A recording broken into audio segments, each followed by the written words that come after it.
Soon, cops will raid Edward Gein's house, and what they'll find there won't just disturb them, it'll break them. Many will never be the same after that. But today, Edward scoops one last spoonful of soup from the bowl he's fashioned from a human skull. He then empties the remnants of the soup into a wastebasket made from skin. Today's a big day for Ed. He's finally finished stitching together a very special suit he's made. Illuminated by the light of a lamp that's covered with what looks like faces, Ed first slips on a pair of leggings that look like legs, and next he slips onto his corset, a garment that once served as part of the torso of a woman. He pulls everything tight with a belt decorated with, you guessed it, bits of what used to be a person. He's almost ready now. There's just one last piece of his new outfit to put on, a human face mask. He looks in the mirror and thinks, perfect. He's finally become his mother. His masterpiece is complete. Reeling with joy, he runs into the garden and dances under a full moon. We're talking now about possibly the strangest serial killer to have ever walked the planet. His story is like no other. Ed was truly unique in his depravity, and that's why he inspired movies such as The Texas Chainsaw Massacre and Silence of the Lambs. But if there's one movie that fits Ed's life like a glove, it's Psycho. We're sure you'll agree with us after you've watched the story that Mr. Edward Gein was a true American psycho. The question is, how did he get away with his crimes for so long? Did no one in that small town of his not wonder if there was anything a little bit strange about the man? His entire house was full of things made from human body parts. To do that, he needed quite the stock of bodies. How did he get them? How did he manage to do it without the local cops noticing? But first, let's go back in time and talk about the young Ed Gein. How did a young man become such a monster? A guy that would become known as the Butcher of Plainfield. Edward Theodore Gein was born on August 27, 1906 in a place called La Crosse County in the state of Wisconsin. His parents, George and Augusta, had one other son named Henry. Life wasn't easy for the family. George couldn't hold down a job for long and support his wife and sons for the simple fact that he devoted much of his time to something other than family. That thing was whiskey. Augusta, someone who you might call a controlling matriarch, wasn't happy with the life she had. To try and improve matters, she made the decision to move the family across counties to the small rural village of Plainfield. There, they would work on an isolated farm, barely ever seeing the 700 or so other residents of the village. The two boys went to the local school, but it seemed to the teachers that there was something wrong with the boys. Ed had this habit of just laughing out loud for no good reason. He didn't have many friends, and even if he did make friends, his mother would soon put a stop to the relationship.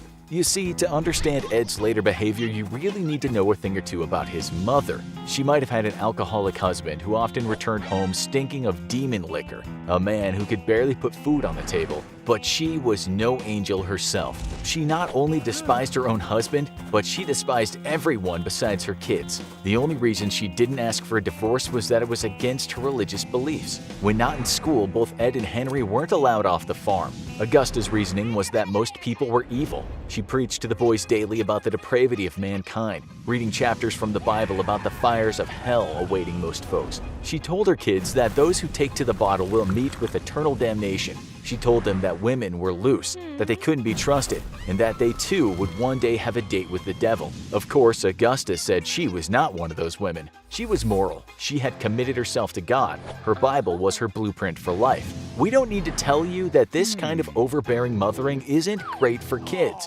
especially when you throw demons and hellfire into the mix. We'll get to the crime soon, but you need to know a little bit more about Ed's pre-skin suit life. The whiskey eventually killed George when Ed and Henry were in their 30s. After that, both men worked on the farm and did odd jobs around the village to make ends meet. They did handiwork for locals, but something Ed really enjoyed doing was babysitting. Yep, the Butcher of Plainfield was great with kids, likely because his own development had been arrested due to his mother's strictness. This is what one of the townsfolk actually said about Ed's way with the kids. Good old Ed, kind of a loner and maybe a bit odd with that sense of humor of his, but just the guy to call to sit in with the kiddies. And get this, people still sent their kids to stay with Ed long after his mother died. Some of those kids told their parents that they'd seen shrunken heads and strange masks around his house, but the parents dismissed this as the kids being over-imaginative. So Augusta still had a firm grip on Ed's mind even though the child had grown into a man. Henry had at least managed to get into a relationship with a local woman, but Ed was still too attached to his mom to think about other women. Henry would actually talk to others about how Ed was way too obsessed with their religious zealot of a mom. And when Ed heard this, he wasn't happy. He didn't want to hear anyone talking badly about Augusta. With that in mind, what happened when Ed was 38 years old might not surprise you. There was a huge fire at the farm. Firefighters were called and managed to quell the flames, and then they left. Ed later called the police department and told the cops he couldn't find his brother. A search party went out at night with their lanterns glowing all over the farm, and they eventually found Henry. He was dead. He wasn't burned at all. He was just lying on the ground with his face in the mud. Surprisingly, the cops said no foul play. The coroner said Henry had died of asphyxiation. He said that, even though it appeared that Henry had been hit over the head with something. Was it Ed who killed Henry? Did Ed want to be the sole benefactor of his mother's adoration? Most people think yes. Had the cops worked a bit harder, they likely would have prevented the rise of the monster. Not long after Henry's downfall, Augusta suffered a terrible stroke that left her paralyzed. Now Ed had to play nurse for his mother, with her shouting orders as her devoted son ran around doing all the jobs in the house. Nothing Ed could do could save her. She had another stroke soon after and died. To say the least, the adoring son of that Bible-waving beast was devastating. The house just got messier and messier, but not in one room. Ed kept his mother's room as clean as possible, making it a shrine to her. He also boarded up many of the other rooms in the house, with his main room being the kitchen. He still babysat from time to time, but his biggest joy was reading books about Japanese and German atrocities during the Second World War. He also had a thing for detective pulp fiction. Books back then often included gory stories of cannibalism in the Pacific. Ed managed to get by doing odd jobs, and he also enjoyed a windfall from some land he sold that had once been his brother's. What the locals in the village didn't know at the time was that Ed had lost his head. The death of his mother had traumatized him to the extent he was dangerously psychotic. He had become deranged, and there was no going back. We don't know the exact time when Ed started playing around with corpses, but it's thought that during the late 40s and early 50s he was grave digging and killing. He'd sometimes wait until someone had been buried, and then he'd sneak off to the graveyard in the middle of the night and exhume the corpse. He's now called a necrophiliac serial killer, which means he gratified himself sexually with the bodies before he got to work on making things from them. Let's now fast forward in time and tell you about what the cops saw when they entered the property and had the shock of their lives. A shock some people say killed the local sheriff. What he saw that day was so terrible, so unthinkable. He was overwhelmed with feelings of disgust, horror, and sadness. He died soon after from heart failure. It was the deputy sheriff that first arrived on the property. He opened a barn door, and before his eyes he saw a dead woman hanging upside down from a beam.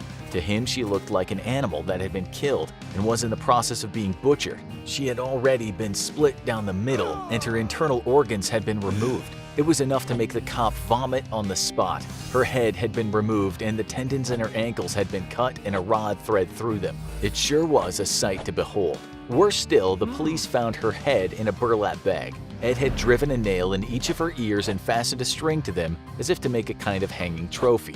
There was much worse to come. The rest of the police department arrived on the scene. Now it was time to check the rooms of the main house. In the kitchen, they discovered Ed had likely been thinking about doing some cooking. On the stove was the heart of a woman, kept next to a bunch of cooking pots. Cops would later say Ed was no doubt a cannibal as well as a necrophile, and what really turned the stomachs of the town folks was that they'd often eaten packages of meat Ed had given to them. Did that make them cannibals too? Inside the houses, they found stacks of human bones. They found at least 10 severed heads. Some of those heads had the faces peeled off of them. They ended up becoming Ed's face mask collection. To make them more realistic, he'd adorned some of their lips with lipstick. One of the cops who saw those masks remarked that the people were very recognizable. One of the faces of a recent victim had only just been removed, and Ed had placed that one in a paper bag.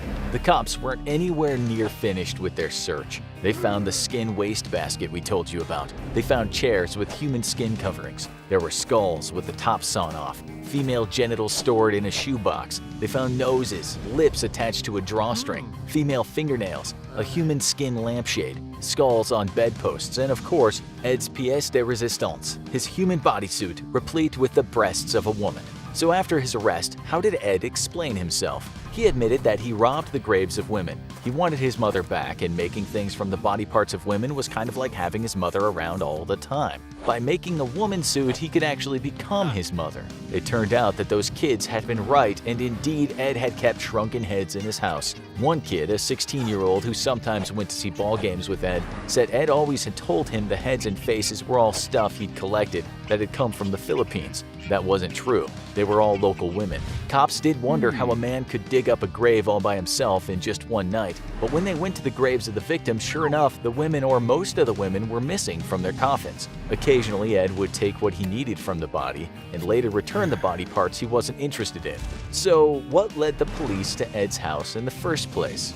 That was because the police went to a local store and found a trail of blood. The blood of a woman named Bernice Warden. Ed had shot her and slit her throat, and then he proceeded to drag her body out of the store and take it to his house. Hers was the body hanging from that beam, and Ed had literally left a trail of blood for police to follow. The cops also found out from Bernice's son that Ed had been in the store the day before and said he'd come back in a day or two to buy a gallon of antifreeze. On the floor of the store, the cops found a bloodied receipt for a gallon of antifreeze. Ed didn't immediately admit to his crime, but the cops used a tried and tested technique to get him to confess. It was simple enough. They just made him look at the corpse of the woman he killed and mutilated, and in the end, he cracked. He also admitted to killing a tavern keeper he knew well, a woman named Mary Hogan. A mask made from her face was found in his house. At first, the cops didn't believe that all those body parts in Ed's house had been robbed from graves. What they thought they had on their hands was one of the most prolific serial killers in U.S. history. But as we said, Ed told them about the graves he'd robbed, and he wasn't lying.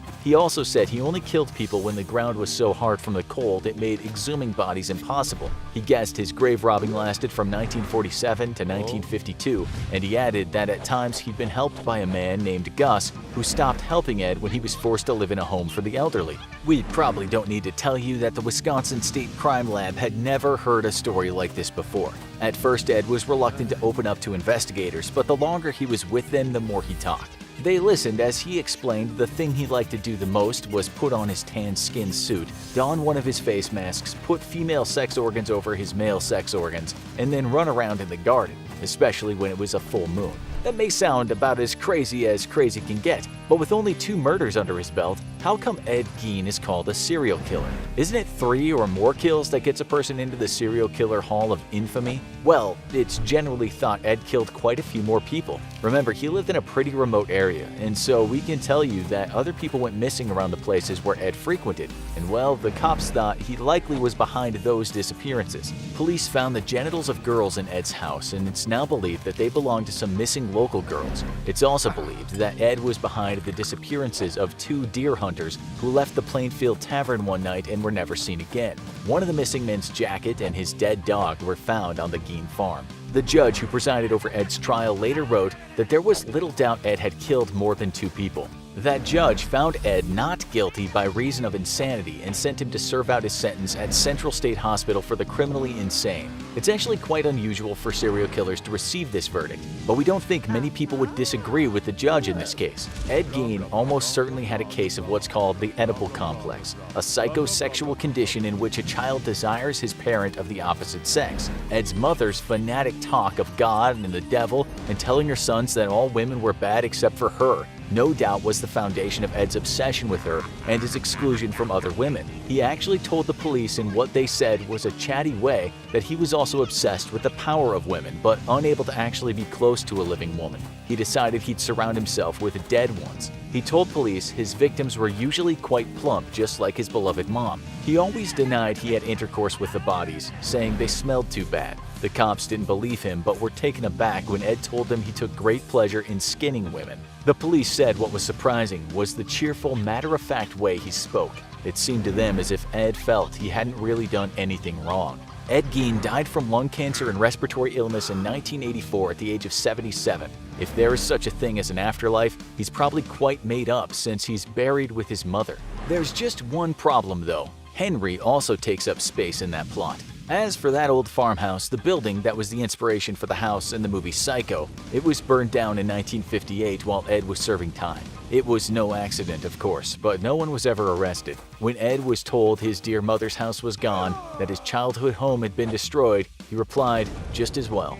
Believe it or not, the nurses who were charged with taking care of Ed said he was a lovely man, although some of them said he liked to stare a lot. He was docile most of the time and proved to be quite excellent at sewing and other handicrafts. Now, you need to watch this: America's Most Evil Serial Killers, John Wayne Gacy. Or if you want to know more about investigating killers, watch this: How Serial Killer Profilers Actually Catch Serial Killers.